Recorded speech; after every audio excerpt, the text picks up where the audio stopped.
This bill was actually one of our top priorities. We started with a very narrow legislative agenda this year, really only 4 or 5 items that we said we were going to focus on, and this was one of those because we think it's important for this reason. When any institution starts to do something, whether it's a college, a state, a hospital, a business, you need to make certain that your financial incentives are in line with what you're trying to do. And last year when the Complete College Tennessee Act was passed, it encouraged students to be about the business of graduating.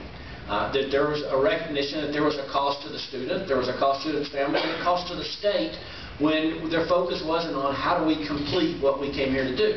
And John Morgan, who is now the chancellor, but wore a different hat in helping all that get through, was one of the architects. I think one of the things that's significant about him being in a new role is he was so involved in that. I want to thank him. But it's important that we align our goals with how we're rewarding people. And the chance to talk with several students this morning, every one of them said, I go to summer school. I have to go to summer school. I want to finish on time. And a couple even said, I'm not going to finish on time because I have to have Hope Scholarship money to do it. And it's slowing me down to not be able to use summers, or it's costing me more money. It's interesting, the group of students I talked with were from all over the state. They were in different majors, everything from aerospace engineering to social work to finance to education, but they also